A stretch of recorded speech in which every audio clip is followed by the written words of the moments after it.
Boa noite, queridos. Quem nos visita hoje, nós temos na nossa igreja o costume de pregar todos os livros da Escritura, e nesse período estou pregando no livro de Neemias. Vamos terminar hoje o capítulo 2 de Neemias. Então eu convido que você abra sua Bíblia para esse livro de Neemias.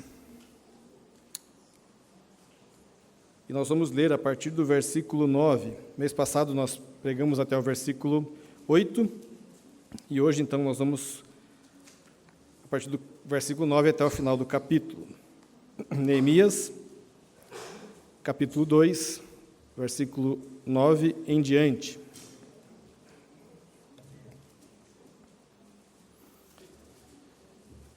Diz assim a palavra do Senhor: Então fui aos governadores da região do outro lado do Eufrates e lhes entreguei as cartas do rei. Ora, o rei tinha enviado comigo oficiais do exército e cavaleiros.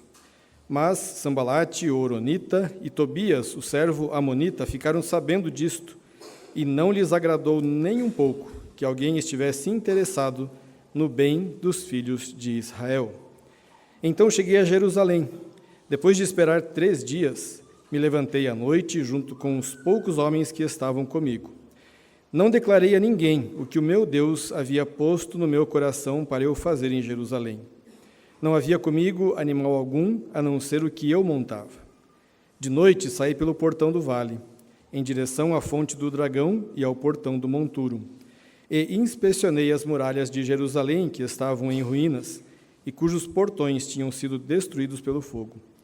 Passei ao portão da fonte e ao tanque do rei, mas não havia lugar para onde o animal que eu montava pudesse passar. Por onde o animal que eu montava pudesse passar. Subi à noite pelo vale, sempre inspecionando as muralhas.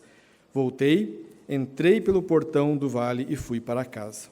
Os magistrados não sabiam aonde eu tinha ido, nem o que tinha feito, pois até ali eu não havia declarado coisa alguma, nem aos judeus, nem aos sacerdotes, nem aos nobres, nem aos magistrados, nem aos demais que iriam fazer a obra. Então eu lhes disse: Vocês estão vendo a miséria em que nós estamos. Jerusalém em ruínas e os seus portões destruídos pelo fogo. Venham, vamos reconstruir as muralhas de Jerusalém para nos livrarmos desta vergonha. E lhes declarei como a mão bondosa do meu Deus havia estado sobre mim, e também as palavras que o rei me havia falado. Então disseram: Vamos nos preparar e começar a reconstrução. Então se prepararam para fazer esta obra. Porém, quando Sambalate, o horonita, Tobias, o servo amonita, e um árabe chamado Gesem souberam disso, zombaram de nós e nos desprezaram, dizendo: O que é isso que vocês estão fazendo? Querem se rebelar contra o rei? Então lhes respondi: O Deus dos céus é quem fará com que sejamos bem-sucedidos. Nós, seus servos, vamos nos preparar e começar a reconstrução, mas vocês não têm parte, nem direito, nem memorial em Jerusalém. Deixa eu experimentar aqui, se eu consigo. Se eu ligar, acho que muda, né? Aí.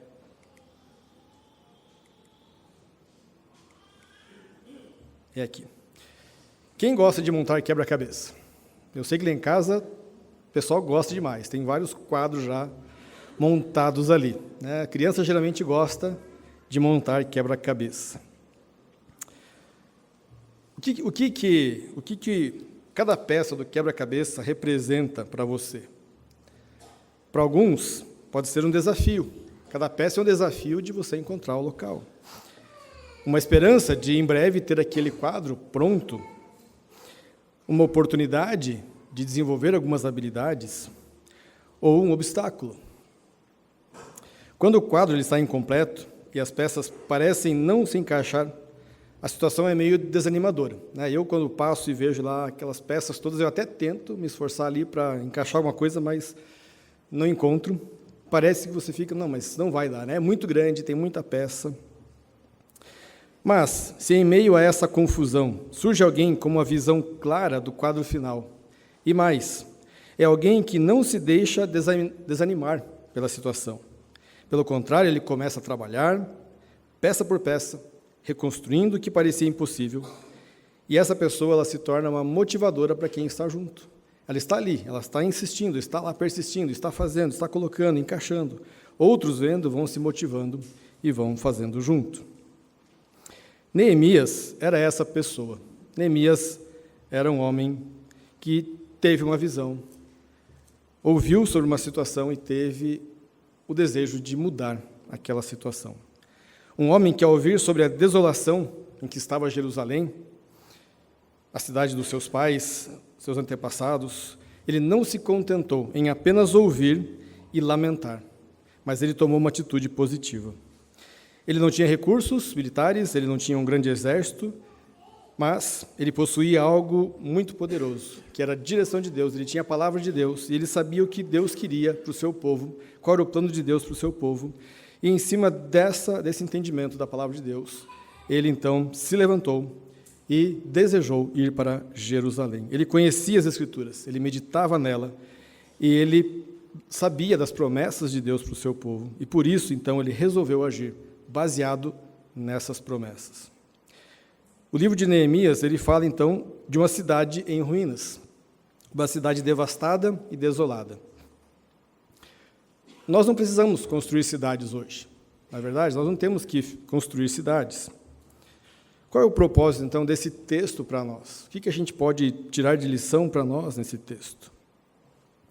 Poderíamos falar sobre estratégias de liderança, estratégias de condução de algum empreendimento. Mas se Deus preservou essa narrativa, talvez Ele queira nos ensinar algo mais também. Porque Deus se importa muito mais com a nossa vida, com a nossa alma, do que com os muros de uma cidade. Ao refletirmos, então, sobre a jornada de Neemias, nós somos confrontados com uma pergunta crucial. O que?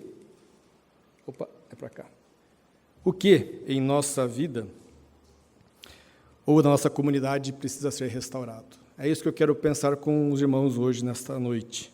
O que na nossa vida, ou na nossa igreja, na nossa comunidade, precisa ser restaurado? O que está em ruínas? Como podemos começar a restauração? Que portões estão queimados e que brechas há que nos deixam vulneráveis aos ataques de Satanás? Neemias, ele nos desafia a enxergar além do caos e a acreditar que cada peça, por menor que pareça, ela tem um propósito no plano de Deus. Nós vamos juntos, então, explorar um pouquinho do que Neemias enfrentou, as adversidades que ele enfrentou, como ele pôde unir o povo no objetivo que ele tinha, no propósito que Deus colocou no coração dele, e como ele recomeçou aquela grande obra que parecia um sonho distante. E ao fazê-lo, talvez venhamos a descobrir que, assim como ele, nós também somos chamados a ser agentes de transformação no mundo que muitas vezes parece desmoronar ao nosso redor. Meu desejo, então, é que ao final deste sermão nós tenhamos sido encorajados, cada um de nós, a sondar o nosso coração, a nossa vida, e, se for necessário, temos o objetivo, o desejo de começarmos essa restauração que se faz necessária. Que nós levantemos as portas que estão queimadas e caídas e os muros que estão com brechas expostas. Mas também que sejamos despertados pelas promessas de Deus, baseados nelas, possamos motivar uns aos outros a fazer isso na nossa vida. Aprenderemos, então, com Neemias, que a visão de um futuro melhor não é fantasia, não é utopia, mas a missão exige coragem, exige fé e exige ação. Ele nos ensina que grandes transformações começam com um passo simples, mas determinado na direção certa. É a grande verdade, então, que eu quero que nós lembremos hoje, nesse texto, é que nós devemos motivar uns aos outros a fazer a vontade de Deus e confiar nele para enfrentar os obstáculos que surjam diante de nós. Devemos motivar uns aos outros a fazer a vontade de Deus e confiar nele para enfrentar os obstáculos. E o primeiro trecho que nós vamos ver aqui: esteja preparado para enfrentar oposição. Versículos 9 e 10 que nós lemos, ele fala ali que Neemias, então, conseguiu do rei mais do que ele pediu. Ele tinha pedido que o rei permitisse ele voltar para Jerusalém. O rei, além de permitir isso, deu para ele ali, né, oficiais que foram junto, a cavalaria que pôde ir com ele naquele empreendimento. E até esse ponto aqui, aquilo que começou como uma má notícia, Jerusalém está em ruínas, as portas queimadas, e isso já se passaram 90 anos, quando o povo tinha retornado já para Jerusalém. Então, aquela notícia que começou ruim tem se tornado um sucesso. Neemias conseguiu mais do que ele tinha pedido. E Neemias, ele conseguiu isso porque ele confiava nas promessas de Deus e ele sabia o que Deus queria. Ele sabia que Jerusalém foi a cidade que Deus escolheu, onde o seu nome seria lembrado, habitaria. Deuteronômio 12:11 nos diz isso. Jerusalém é a cidade que Deus escolheria, onde o nome dele habitaria. Neemias também sabia que ali, as promessas de Deus de que o reino continuaria, que a descendente de Davi habitaria e reinaria, também seria em Jerusalém. Segundo Samuel 7,16 nos lembra disso, que o reino de Davi seria para sempre. Neemias, então, espera o cumprimento disso, e ele espera a chegada do reino, o estabelecimento do reino que Deus prometeu. Então, quando ele ouviu aquelas informações tristes que trouxeram para ele, ele passou 4 meses, a gente já estudou isso no capítulo 1, passou 4 meses orando, jejuando, se colocando diante de Deus, fazendo confissão dos seus pecados, os pecados do seu povo, pedindo a direção de Deus e planejando o que ele poderia fazer para ajudar o povo. Ele sabe que tem uma excelente posição, ele era copeiro do rei, era aquela pessoa mais próxima do rei, que tinha acesso ao rei em qualquer momento, ele podia dar conselhos ao rei também. Então ele estava numa posição que talvez muitos de nós aqui não quiséssemos deixar ou abdicar dessa posição. E no seu planejamento, então, incluía deixar aquela posição, deixar todas as regalias que ele tinha, todo o conforto que ele tinha no reino, para ir para uma cidade que estava destruída, uma cidade que estava com as portas queimadas, para fazer uma grande obra. No entanto, Neemias, ele entendeu que precisava fazer o que Deus estava colocando no seu coração para fazer, e ele não recusou a esse chamado. Ele estava pronto para deixar o palácio e ajudar o povo a transformar a situação miserável em que Jerusalém estava. Então, após ele orar, após planejar, após falar com o rei, ele pede permissão, o rei permite que ele vá e dá mais do que ele pediu. Interessante, se você lembra, nós estudamos o livro de Esdras já, e lá em Esdras, no capítulo 8, Esdras ele não pediu ao rei nada mais. Esdras voltou um pouco antes, 13 anos antes, ele tinha voltado para Jerusalém, e ele não quis pedir ao rei ajuda, ou guarda, ou uma comitiva que fosse junto, porque ele falou no capítulo 8, ele ficou com vergonha de pedir ao rei isso, porque ele falou ao rei que o Deus estava cuidando daquele empreendimento todo. No entanto, Neemias aceitou essa oferta, aceitou que o rei mandasse com ele um exército junto ali, alguns soldados juntos com ele, e alguns oficiais. Neemias, ele sabia que ia enfrentar dificuldades, provavelmente ele tinha ouvido já que Esdras tinha enfrentado várias dificuldades, ele sabia do que o povo estava passando, tinha passado, então ele aceitou de bom grado. Note bem, tanto Esdras como Neemias, eles confiam em Deus. Ambos sabem que Deus está cuidando. Neemias fala por várias vezes que a bondosa mão de Deus estava sobre ele. Ele sabia que Deus estava dirigindo. O que ele estava planejando fazer era baseado nas promessas de Deus com o seu povo. Isso não quer dizer que Esdras fosse mais temente a Deus que Neemias, ou Neemias menos temente a Deus. Aqui nós podemos entender que se você tem a confiança de Esdras, você não deve desprezar o teu irmão que tem a confiança de Neemias, ou vice-versa. É o que Paulo vai falar em Romanos 14 também, de que nós não devemos desprezar a fé ou julgar a fé do nosso irmão. Deus nos dá a confiança nele, e ambos confiavam, ambos sabiam. Então não foi um que teve mais fé, outro menos fé, mas ambos confiavam e ambos passaram por situações diferentes também.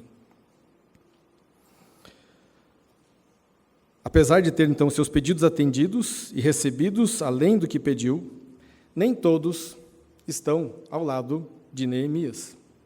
O versículo 10 nos mostra 2 pessoas que não se alegraram, não ficaram contentes com a chegada de Neemias, porque sabiam que era uma pessoa que se importava com o povo de Deus. E segundo relatos extra-bíblicos, deixa eu ver se eu tenho aqui, ou vai para frente. Não sei se são esses aqui, né? Se é a foto deles ou se é um retrato só, uma figura. Segundo relatos extra-bíblicos, especialmente nos papiros de Elefantina, o Sambalate, ele era governador de Samaria e provavelmente era de origem babilônica. É chamado de Oronita porque talvez tenha vindo da cidade de Bet-Horon, e é possível que a sua religião fosse sincrética como a maioria dos samaritanos. Em 2 Reis 17, vai nos dizer que eles adoravam o Senhor, o Yahweh, o Deus de Israel, e ao mesmo tempo serviam aos seus próprios deuses, segundo o costume das nações nos meios das quais tinham sido trazidos. O povo samaritano foi uma mistura de judeus, de israelitas que tinham ficado no exílio assírio, e algumas nações de outros povos, né, outras pessoas de outros povos que os reis mandaram para povoar ali aquela região que ficou mais vazia após o exílio do povo de Israel, o Reino do Norte. Então houve uma mistura. Alguns adoravam o Senhor, mas ao mesmo tempo adoravam seus deuses, aquela confusão toda. Sambalate provavelmente fosse esse caso. Tobias talvez tivesse uma origem israelita. O nome dele significa Yahweh é bom. Tob, Yah. Né? Então é essa abreviatura dessas duas palavrinhas. E talvez ele tenha voltado junto com Zorobabel, também na primeira volta dos judeus, ou algum parente dele. E lá em Esdras vai citar que eles não foi encontrada a genealogia de algumas pessoas que pertenciam ao povo de Israel, mas que voltaram junto para aquela região. Talvez Tobias fosse esse caso, tivesse alguma ligação, mas não estava bem identificado. Ele pertencia a uma família rica e influente, nós vamos ver isso um pouco mais para frente, e era sincretista na sua religião. Esse sim tinha essa mistura toda. A gente vai ver que ele tinha até um espaço, ele ganhou até um espaço no templo de Deus para ele ali. O Wiersbe, ele diz o seguinte, que se Sambalate era o comandante do exército, Tobias era o chefe da inteligência, né, o chefe da CIA ou da ABIN no Brasil aqui. Né. Sambalate era o líder e o Tobias era aquele que leva e traz as informações. Ele buscava as informações com os judeus e levava para eles. Nós vamos ver mais para frente isso também. Tobias conseguia isso e fazia isso. Aqui o que a gente pode perceber é que nem sempre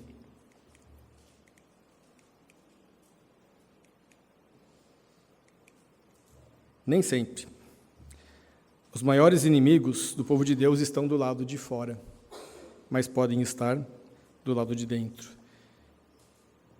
E muitas vezes isso é verdade também na nossa vida. Nem sempre são as situações que nos fazem pecar, mas é o nosso coração que muitas vezes está inclinado ainda para os nossos desejos maus e perversos. Muitas vezes temos desejo de coisas que não são influenciadas por outras situações.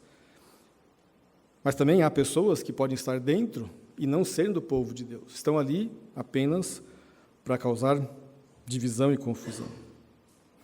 No texto hebraico, é possível perceber aqui um jogo de palavras que ressalta a desgraça que a presença de Neemias trouxe para aqueles dois homens, ou outros que vão aparecer para frente também. A sua busca pelo bem-estar dos judeus representava para eles que o poder deles tinha chegado ao fim. Eles não teriam mais como dominar o povo, não teriam mais como ter o controle da situação da cidade, das pessoas que estavam ali. Eles perderam o poder. Neemias chegando ali significou para eles derrota, significou para eles perda de poder. Será que há em nosso meio Tobias, alguém que não deseja ver o progresso do povo de Deus e que está aqui apenas para minar e atrapalhar os planos dos que estão servindo a Deus? Será que existe entre nós pessoas que dizem adorar a Deus, mas que ao mesmo tempo servem aos seus próprios deuses, aos seus desejos pecaminosos? Talvez o Deus da imoralidade, o Deus da ganância, o Deus da rebeldia, o Deus do egoísmo, da presunção e tantos outros deuses que a gente acaba criando no nosso coração. Que Deus nos livre de Tobias entre nós. Por outro lado, também nós aprendemos que Deus, muitas vezes, ele trabalha em silêncio. Ele trabalha sem grandes alardes.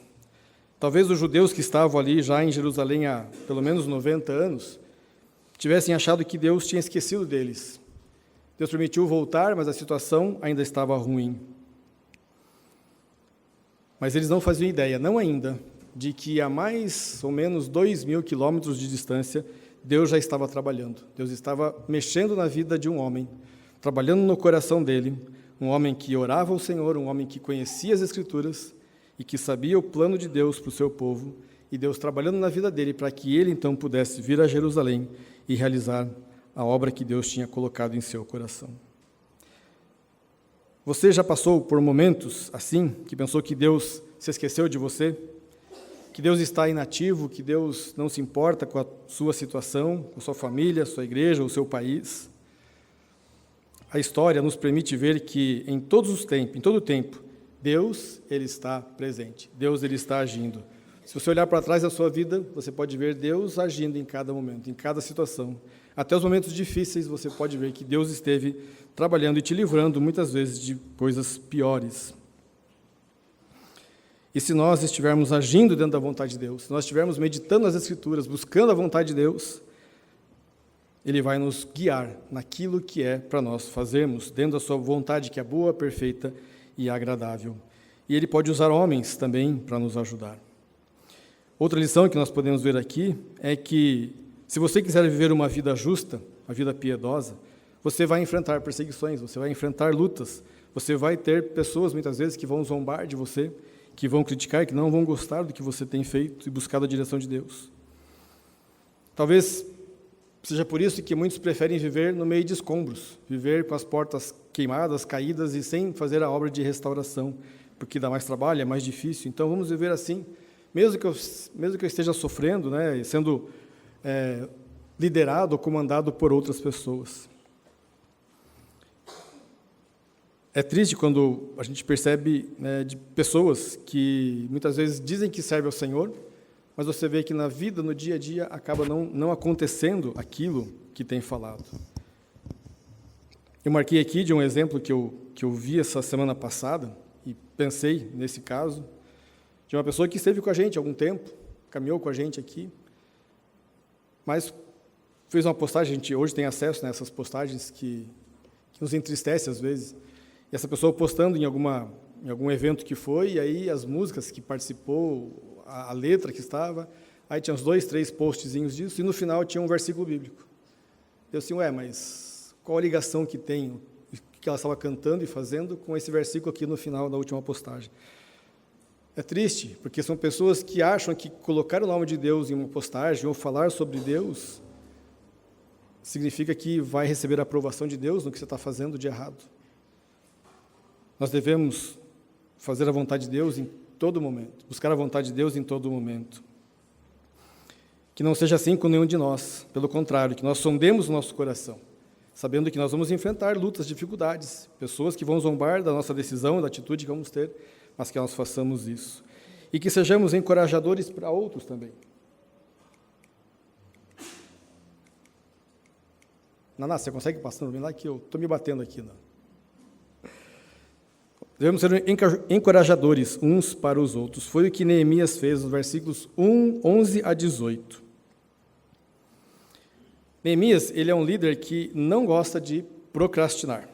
Ele recebeu a missão, Deus colocou no coração dele, que ele pretendia realizar através de Neemias, e ele, então, não vai sossegar até que isso aconteça. Mesmo após aquela longa viagem, e deve ter demorado pelo menos uns 60 dias, a viagem de Suzã até Jerusalém, diz o texto que ele ficou 3 dias em Jerusalém e levantou-se de noite para investigar a condição dos muros da cidade.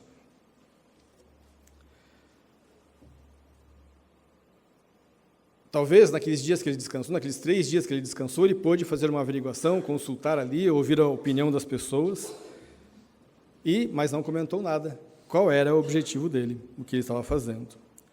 No verso 12, então, diz que ele levantou-se de noite, talvez tenha sido já que alta madrugada, para amanhecer o dia, quando já o céu começava a ficar um pouco mais claro, ele pôde, então, sair e fazer ali o reconhecimento da condição em que estava Jerusalém. O Wiersbe, de novo, ele comenta o seguinte: Neemias é um exemplo de que um bom líder é aquele homem que, muitas vezes, enquanto os outros dormem, ele está acordado, investigando, fazendo o levantamento dos dados, analisando a situação, sem levantar suspeitas e sem despertar o interesse do inimigo. Neemias era esse homem, ele tinha uma visão, ele tinha um objetivo, ele fez todo o levantamento primeiro, ele fez todos os cálculos que precisava, viu a condição toda, para então depois ele poder trazer ali o plano já pronto e mostrar e apresentar para que pudesse ser assertivo. Isso ele evitou que os inimigos soubessem de algo e já começasse o trabalho antes, e também não quis, de repente, deixar o povo em uma expectativa que não era aquilo que ele poderia reconhecer depois. Neemias, ele não comenta com ninguém. Eu já comentei sobre isso. Aí até parece que os homens que estavam com ele, no versículo 11 que a gente vê, né, nem aqueles homens que estavam com ele, eles ouviram. O versículo 16 nos dá a entender também isso. O versículo 16 diz: os magistrados não sabiam, os judeus não sabiam, os sacerdotes, os nobres, nem os demais que iriam fazer a obra. E quando ele fala que ele não declarou a ninguém o que Deus havia colocado no coração dele, no versículo 12, quando ele fala isso, nos dá a entender que realmente aquele tempo que ele passou em Suzã orando, aqueles 4 meses, desde que ele viu a notícia, até o dia que ele se apresentou ao rei pedindo para vir para Jerusalém, ele não comentou com ninguém, ele esteve ali buscando a direção de Deus. Ele esteve ali em oração, planejando e sabendo o que Deus estava planejando para a vida dele. Ele confia em Deus, ele sabe que Deus está dirigindo a sua vida. E por isso ele não comenta. E ele vai e faz, dentro da vontade de Deus, o que ele pretende fazer. A investigação dele, o texto diz que começou no portão do vale. Vamos ver se eu consigo agora apontar pelo menos aqui. Esse aqui é o muro, né, de Neemias, tá, da cidade de Jerusalém. Toda a cidade é muito maior que isso, mas na época dele era esse murinho amarelinho aqui. Ele saiu por esse portão e foi descendo por esse lado, e quando chegou nesse ponto aqui, diz o texto que ele não conseguiu passar por aqui. Ele teve que, então, descer pelo Vale do Cedron aqui e ir subindo até fazer a volta e voltar de novo, entrar pelo portão do vale ali. Próximo slide vai mostrar também uma maquetezinha da cidade, para a gente ter uma ideia do que era Jerusalém, bem diferente do que é hoje, né? Os muros, os estudiosos dizem que devia ter no máximo uns 4 quilômetros, todo ele, o muro que foi reconstruído por Neemias. Mas ele fez isso, de noite, saiu, fez a investigação, viu o que precisava. As muralhas, ele confirmou, estavam em ruínas, já por pelo menos 90 anos. Mais, né? Porque desde que o povo voltou, 90 anos eles tinham voltado e ninguém tinha feito algo a mais. Os portões estavam ali destruídos. Havia entulho em volta da cidade. O cavalo dele não conseguiu passar por ali, teve que fazer um desvio. Ele pôde confirmar, então, que aquela notícia que chegou para ele realmente era exatamente aquela. A calamidade, a desgraça estava realmente ali instalada em Jerusalém. Jerusalém era uma cidade em escombros, em miséria, onde o desânimo toma conta das pessoas e onde os inimigos do povo de Deus exercem o poder. Mas alguém pode dizer, mas e um homem sozinho é capaz de fazer diferença? Numa situação tão degradante como esta, será que é possível reverter isto? A verdade é que nós não devemos desprezar pequenos começos, quando eles são dirigidos por Deus. Pequenos começos que parecem não ter muito significado. Se é a direção de Deus, se Deus está no controle daquilo, vai reverter em grande bênção e glória para o nome de Deus. Quem poderia imaginar que uma visita de Hanani para Neemias, lá em Suzã, pudesse culminar nessa reforma grande, que levou pouco tempo, nós vamos ver isso, pouco tempo para a reconstrução. O templo demorou vários anos, mas a reconstrução dos muros foi muito rápida. Quem poderia imaginar que isso aconteceria? Quem ali em Jerusalém pudesse imaginar que de Suzã viria alguém para ajudá-los? Por isso, meu irmão, minha irmã, não subestime as coisas pequenas que acontecem na sua vida. Uma visita, uma conversa, uma carta, um WhatsApp, né? Hoje é muito mais fácil mandar um WhatsApp. Um plano estabelecido. Não despreze esses momentos pequenos de trocas de ideias, de conversa. Se você mantém uma vida de comunhão com Deus e busca o reino de Deus e a sua justiça, em primeiro lugar na sua vida, Ele poderá fazer grandes coisas através da sua vida. Por isso, um líder não deve viver numa utopia, ele não vive na utopia. Pelo contrário, ele encara os fatos com honestidade, aceita tanto as boas como as más notícias. Ele sabe que tem boas notícias, o plano de Deus, a vontade de Deus. Tem más notícias, a cidade está numa situação ruim demais. Mas ele conhece as promessas e ele vai se firmar nessas promessas. Durante a noite, enquanto ninguém mais durante o dia via alguma coisa, Neemias conseguiu ver a possibilidade de uma mudança. Todavia, ele não enxergou apenas o problema, mas também o potencial para reverter aquele quadro. E isso é o que ele faz. Deus levantou e capacitou muitos homens durante a história para que o seu plano fosse realizado. Nós temos exemplos bíblicos de Moisés, Davi, Paulo, nos nossos tempos, Agostinho, Lutero, João Calvino e tantos outros homens que Deus tem ainda usado para que o seu plano, a sua vontade, seja feita. E Ele pode, na nossa igreja também, levantar líderes que vão também fazer a obra de Deus, o que Deus quer que nós façamos, dirigidos por sua vontade. Aqueles que buscam e se importam com o reino de Deus, aqueles que buscam a justiça de Deus, o reino de Deus em primeiro lugar, aqueles que se importam com a obra de Deus, Deus vai capacitar e abençoar. Após ser feito então esse levantamento, Neemias reúne aquelas pessoas que moravam ali em Jerusalém, os líderes, os sacerdotes, os judeus, todos ali, e então vai falar com eles e relatar o que ele viu. Versículo 17, diz então ele conversando com eles: Então eu lhes disse, vocês estão vendo a miséria em que nós estamos, Jerusalém em ruínas e os portões destruídos pelo fogo. Venham, vamos reconstruir as muralhas de Jerusalém para nos livrarmos desta vergonha. Ele começa alertando para o fato miserável, o estado miserável em que eles estavam, que a cidade se encontrava. Por causa disso, ele sabia que o nome de Deus era zombado.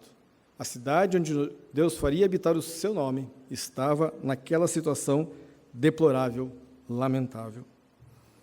Isso seria intolerável para quem era adorador de Deus. O local onde o nome de Deus é exaltado, onde as pessoas veriam o testemunho da graça de Deus, do amor de Deus, da fidelidade de Deus, estava naquela condição. Muitas pessoas viram a condição miserável de Jerusalém e se conformaram com ela. Mas Neemias lamentou, sim, chorou, sim, jejuou, sim, buscou a direção de Deus, mas ele se levantou e agiu e fez o que precisava ser feito.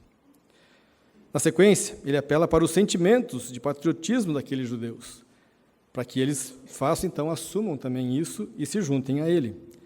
Note, no versículo 18, que ele não diz, vão e façam. Versículo 18, eu lhes declarei como a bondosa... Não, versículo 17, perdão, a parte B do versículo.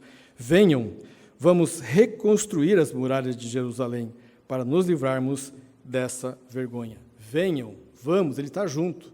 Ele não está mandando eles fazerem, ele se junta a eles ali e chama eles para estar juntos. O líder, ele faz isso, ele está à frente, os seus liderados, não apenas para mandar eles fazer, mas para trazer eles juntos, para caminharem juntos. E alguém definiu a liderança como a arte de conseguir que as pessoas façam o que devem, porque querem. Um líder tem a capacidade de fazer isso, de fazer com que as pessoas façam o que devem fazer, porque elas querem fazer aquilo. E isso é verdade, é interessante pensar nisso, porque muitas vezes a gente faz porque pede para fazer, porque me chamaram para fazer, mas você fazer aquilo que deve fazer porque você quer fazer, um líder consegue motivar nesse sentido. Já vimos então que Neemias não tem interesses pessoais, no capítulo 1 a gente viu isso, interesses pessoais nisso, ele não ia ter vantagem nenhuma nisso. Nós vamos estudar o livro para frente, vamos ver que ele usou dos recursos dele, inclusive, para muita coisa que precisava ser feito ali em Jerusalém. Ele deixou o seu alto cargo no império, sacrificando-se para promover a reconstrução daquela cidade. Hoje, queridos, o nome de Deus ele é zombado, não por uma cidade que está destruída e por portões que estejam queimados. O nome de Deus é zombado e escarnecido quando aqueles que dizem ser povo de Deus têm em suas vidas muros caídos e portões queimados. E a pergunta que eu faço é: que muros e portões precisam ser reconstruídos, restaurados na sua vida? Talvez no seu casamento, você está passando por momentos difíceis, dificuldade, e o que precisa ser restaurado no seu casamento? Talvez na vida dos seus filhos, talvez os seus olhos precisam ser restaurados, talvez os seus ouvidos deixar de ouvir certas coisas e ouvir mais a palavra de Deus, seus olhos deixar de ver certas coisas e ver mais a palavra de Deus. Talvez o seu coração esteja inclinado a atender os desejos dos ídolos do seu coração e não a vontade de Deus na sua vida. Talvez alguns aqui nessa noite reconheçam que, assim como Jerusalém estava em ruínas, a sua vida também está em ruínas. E a situação é miserável para você. Seus portões estão queimados e você não tem condições de apagar as chamas que estão destruindo eles.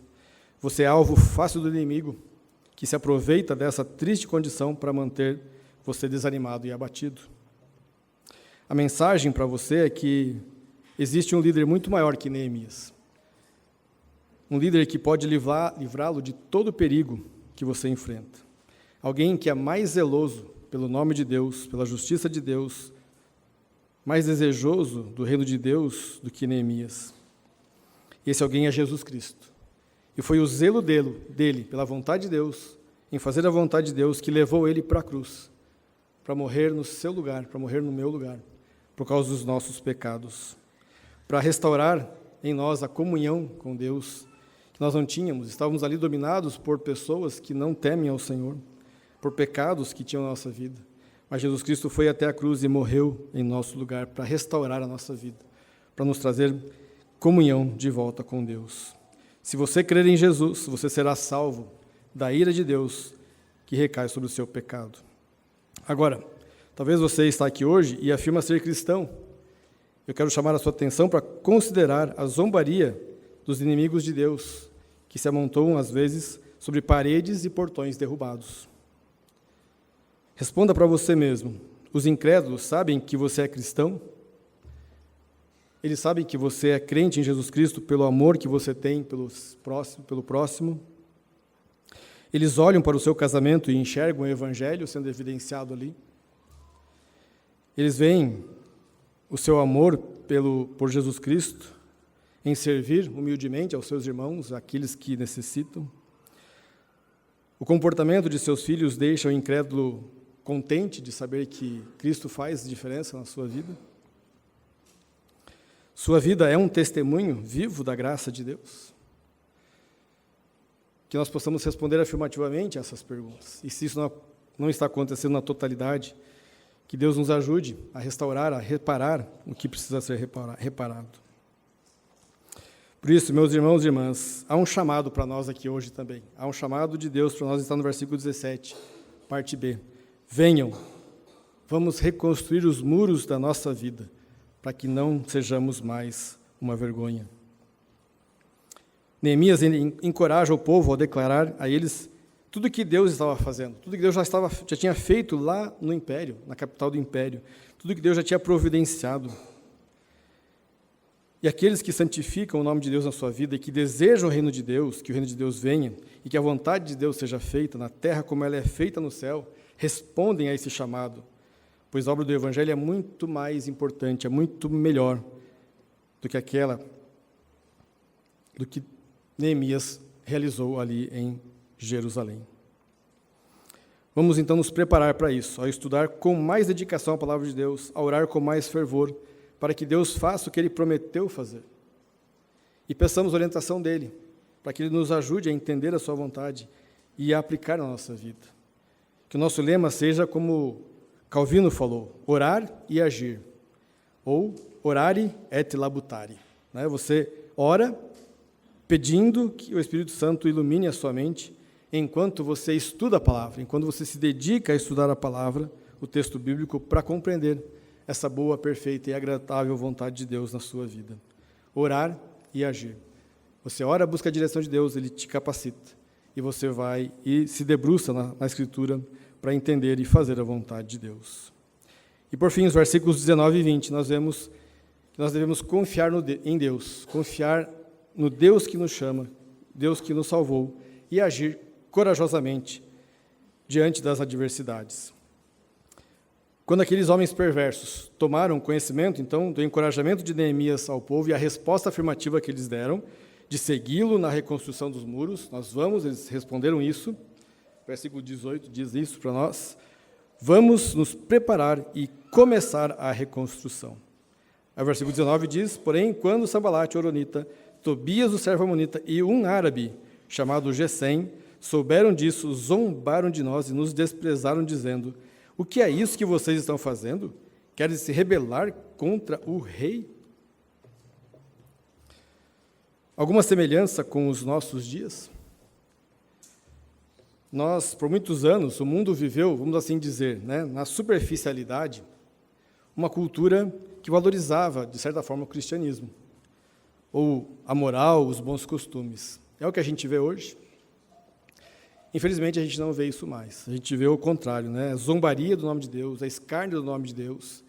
É a vontade de Deus errada, é você honrar o rei e não ao rei dos reis. Diante de tamanha zombaria e desprezo, qual foi a reação de Neemias? Eles chegaram e falaram, vocês estão fazendo o quê? Estão se rebelando de novo? Já aconteceu isso na história, vocês sabem. Já foi parada a obra, vocês vão começar de novo essa história. Neemias não entrou em detalhes, ele não usou as credenciais que ele tinha, não mostrou o exército que estava junto com ele, ele não fez nada disso. Ele simplesmente respondeu com as Escrituras. Versículo 20, o Deus dos céus é quem fará com que sejamos bem-sucedidos. Nós, seus servos, vamos nos preparar e começar a reconstrução, mas vocês não têm parte, nem dinheiro, nem direito, nem memorial em Jerusalém. E ao dizer isso, então Neemias está confirmando textos bíblicos que falam de que aquele que medita na palavra de Deus, aquele que busca a vontade de Deus, aquele que quer fazer a vontade de Deus, será bem-sucedido.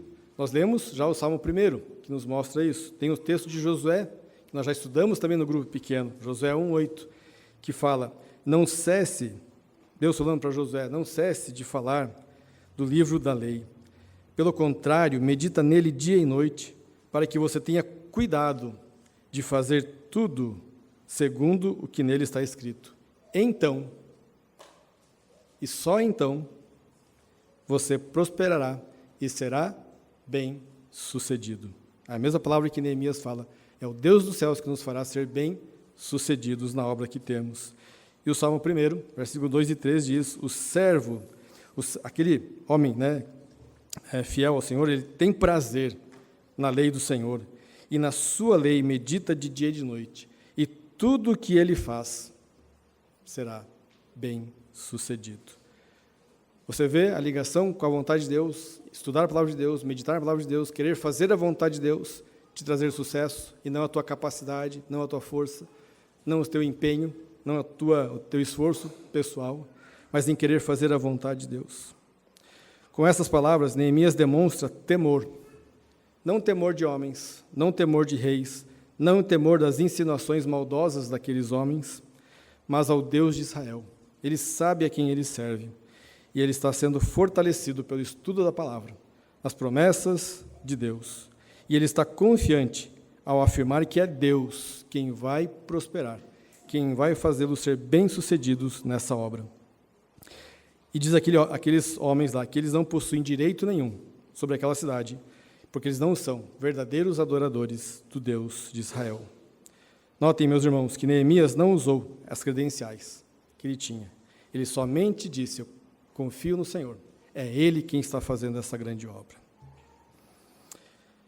Concluindo, meus irmãos, assim como Neemias viu a destruição de Jerusalém e começou a fazer a diferença, enfrentando os inimigos, motivando os judeus a se unirem a ele na reforma, nós somos também desafiados a olhar para áreas quebradas da nossa vida, ao nosso redor, e responder também com determinação, com esperança, para reparar o que for necessário, segundo o que Deus espera que nós façamos. Você está pronto para começar esta obra de restauração? Aí eu termino com algumas aplicações aqui para nós. Primeiro, avalie as áreas em sua vida ou da sua comunidade que precisam de restauração. Prepare-se com oração e planejamento para enfrentar esses desafios. Desenvolva uma vida, uma visão clara do que Deus deseja realizar através de você, com base na palavra de Deus.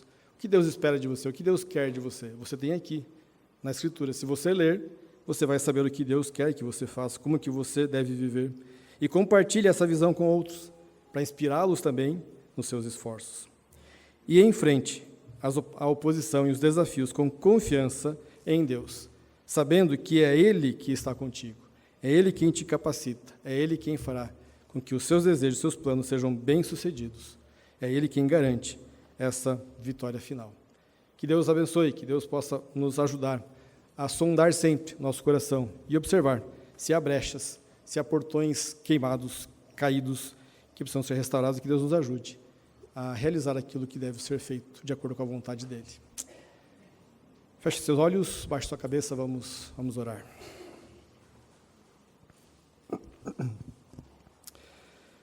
Pai, obrigado porque mais um momento pudemos estar diante da Tua Palavra.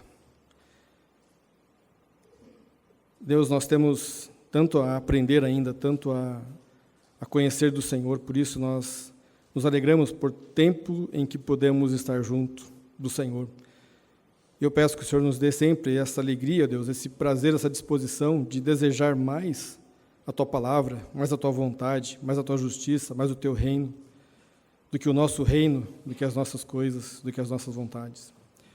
Deus, se há algo que ainda precisa ser restaurado em nossa vida, se há brecha na nossa vida, se há portão quebrado, caído, nos capacita, ó Deus, a enxergar isso e a, motivados pela Tua Palavra, restaurar, a Deus, aquilo que é necessário. Nos dá discernimento, sabedoria e graça. Abençoe Teu povo, cuida, Deus, do nosso coração e nos livra do mal, do pecado, de tudo que não Te agrada. É o que nós Te pedimos e agradecemos em nome de Jesus. Amém.